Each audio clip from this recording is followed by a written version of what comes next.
आज देखेंगे हम एस सुन एस और नो सुनर देन। तो वाक्य में एस सुन एस की जगह लगाएंगे नो सुनर, एस सुन एस की जगह नो सुनर। उसके बाद नो सुनर के तुरंत बाद लगाना है हेल्पिंग वर्ब। अब हेल्पिंग वर्ब है यदि वाक्य में नहीं है, नो सुनर के बाद क्या लगाना है? एस सुन एस की जगह नो सुनर, समझ गया आपको? एस सुन एस की जगह नो सुनर, उसके बाद लगाना है हेल्पिंग वर्ब। परंतु यदि वाक्य में हेल्पिंग वर्ब नहीं है, हेल्पिंग वर्ब नहीं है तो मेन वर्ब के आधार पर डू, डज या डिड लगाना है। उसके बाद दोनों वाक्य के बीच में लगाना है देन, और दूसरा वाक्य जैसे का वैसा लगाना है। क्या करेंगे हम? सबसे पहले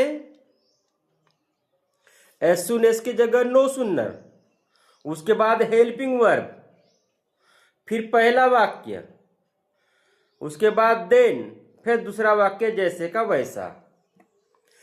अब हेल्पिंग वर्ब नहीं है और मेन वर्ब के आधार पे हेल्पिंग वर्ब लगाना है, तो कैसे?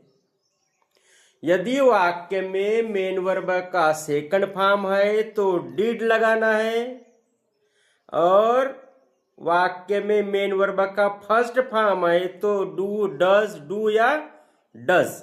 उस वक्त जब वाक्य से हेल्पिंग वर्ब से मेन वर्ब से हेल्पिंग वर्ब निकल जाएंगी तो मेन वर्ब का फर्स्ट फॉर्म बन जाएगा।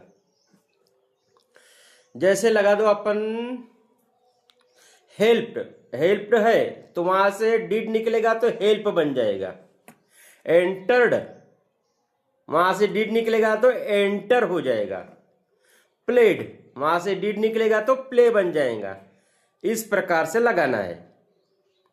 सूत्र और कुछ वाक्य इसमें दिया हुआ है वीडियो में, आपको समझ जाएगा।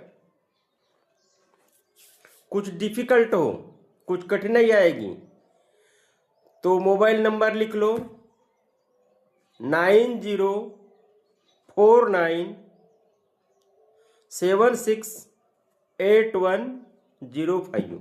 वीडियो अच्छा लगे तो लाइक कीजिए, कमेंट कीजिए, कुछ गलती हो तो कमेंट जरूर कीजिए।